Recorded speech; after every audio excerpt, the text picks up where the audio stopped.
My mother-in-law scrutinized the allergy test results with a piercing gaze. As soon as she confirmed our child's blood type, she erupted, "This is outrageous. This child can't be our son's. We all share the same blood type." She crumpled the test results in a fit of rage and hurled them to the floor. "I had my suspicions ever since you announced your pregnancy. You tricked our son into this." Calmly, I picked up the crumpled paper from the floor and examined it. Then I looked up and said, "Yes, mother-in-law, he's not your son's child. My name is Kay Forrester, 34 years old. I live with my husband, Jake, in a rented apartment in New York. Our relationship began as a workplace romance, and despite his busy schedule, Jake is a kind husband who actively helps with household chores. Even today, when I came home, Jake had washed the frying pan and dishes from breakfast." "Welcome back. Try not to push yourself too hard with the overtime. You won't be able to handle it, okay?" he said. "I'm home," I replied. "Yeah, I know. But I can't just ignore it. I can't help it."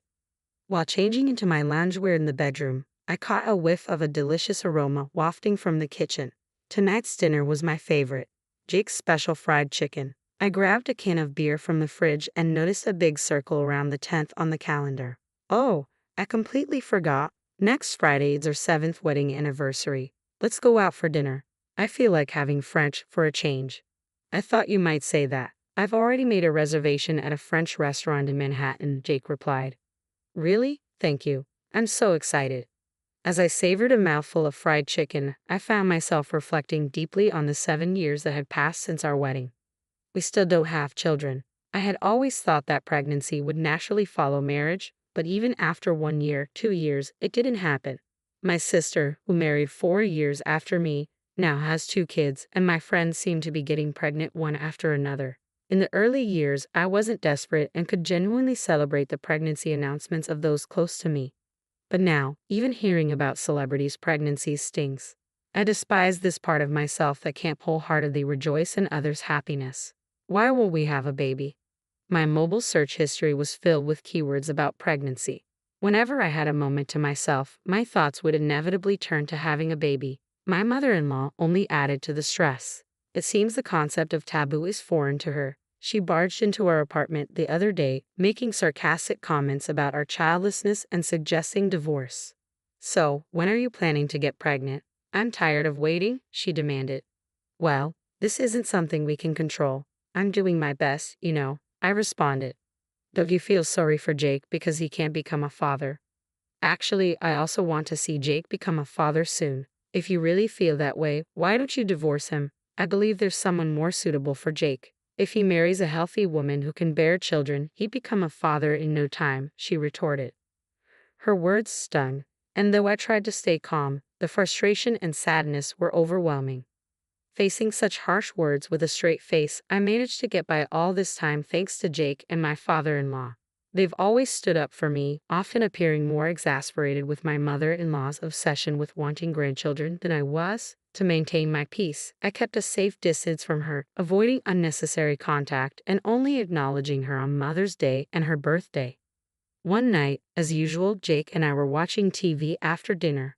I had been feeling a little feverish since morning, so I decided to check my temperature. It was slightly elevated at 99.5 degrees Fahrenheit. I often feel under the weather before my period, but when I checked my period tracking app, I realized my period was late this month. Hurriedly, I retrieved a pregnancy test from the bathroom cabinet. To my surprise, it showed 2 distinct lines indicating a positive result. "Jake, look at this," I said, holding up the test.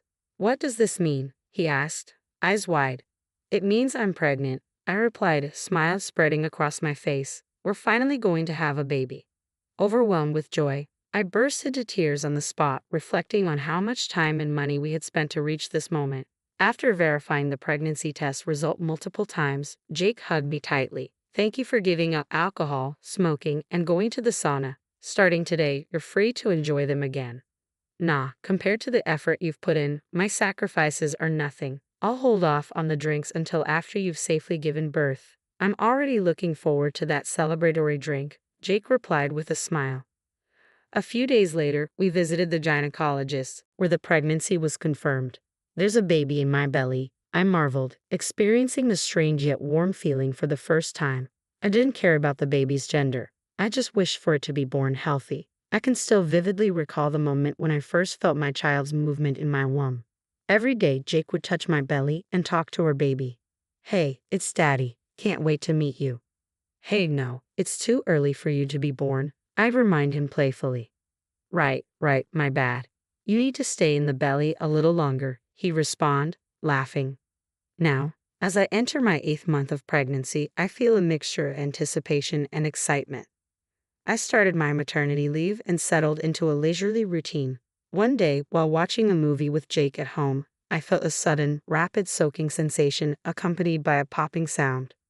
I instantly realized my water had broken. I called the general hospital where I was scheduled to give birth, and they instructed us to come in immediately.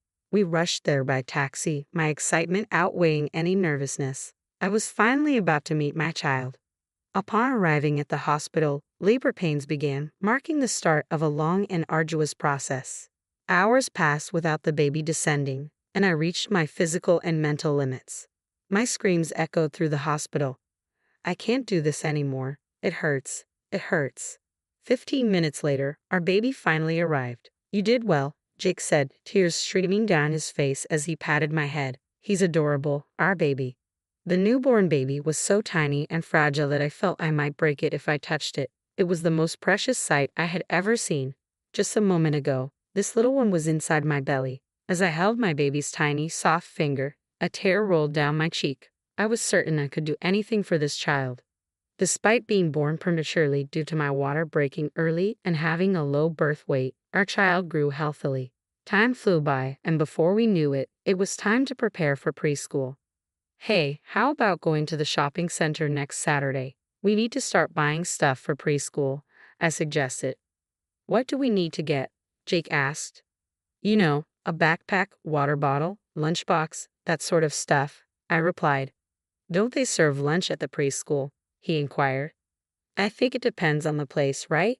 Shouldn't we get an allergy test done before starting preschool? Huh? But we'll be packing lunch, right? Yes, but they provide snacks at preschool. Both of us have food allergies, don't we? We need to check if that has been passed on. You're right, it's a concern. Yeah, let's take our child for an allergy test soon. The following week, we took our child to the hospital for an allergy test. There was a section of the questionnaire asking if we wanted to check the blood type as well. Since the blood type check was free, we decided to go for it. The test results will be sent to us by email later. The world has indeed become very convenient. A few days later, when I returned from shopping, there was an envelope in our mailbox. The allergy test results had arrived. After washing my hands, I immediately opened the envelope to check the results. As expected, our child has a few food allergies. I felt a bit guilty about this, but it's okay. Jake and I have learned a lot about managing food allergies. There are many alternative and allergy-friendly foods available, and some children's allergic reactions lessen as they grow. I put the test results on the refrigerator door with a magnet so Jake could check them later. All right, I think I'll start preparing dinner, I said to myself. As I put away the groceries, the doorbell rang. Checking the footage of the front porch, I found my in-laws standing there unexpectedly.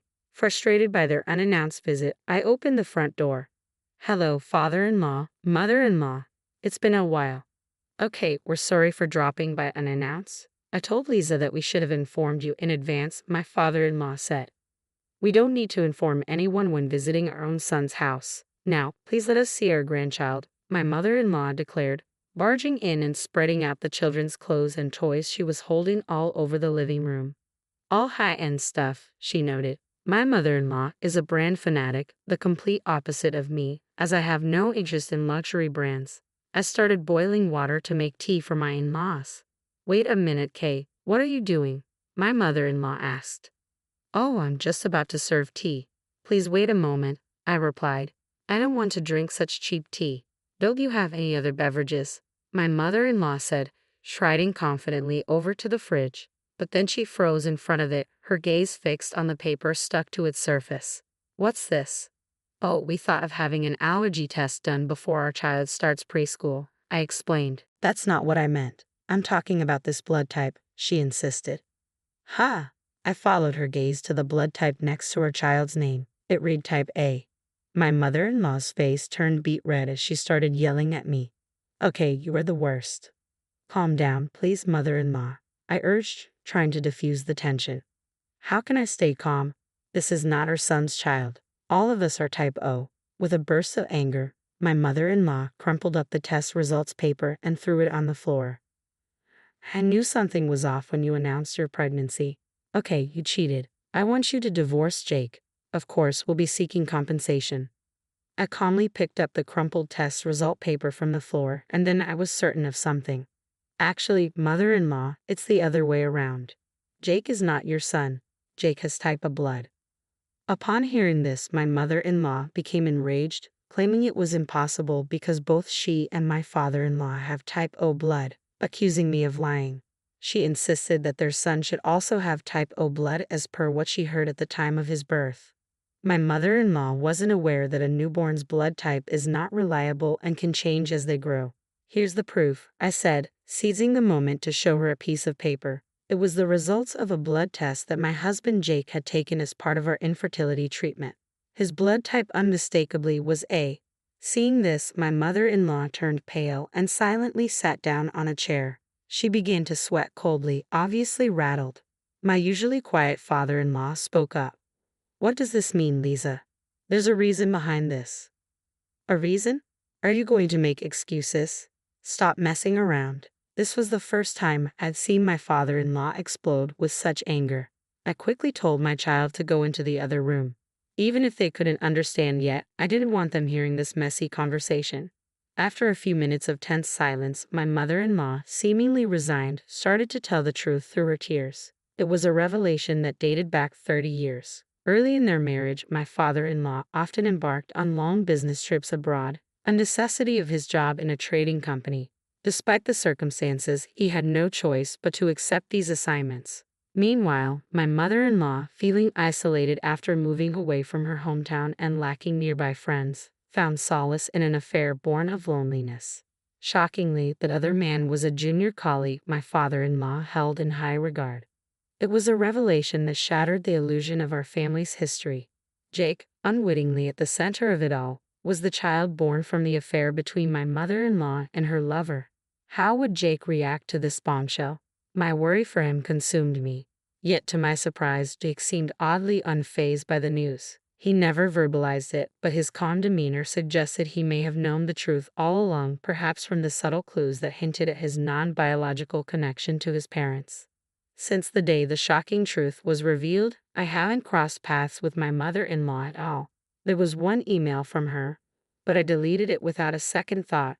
Later, my father-in-law, understandably outraged by the decades-long deception, presented divorce papers to my mother-in-law.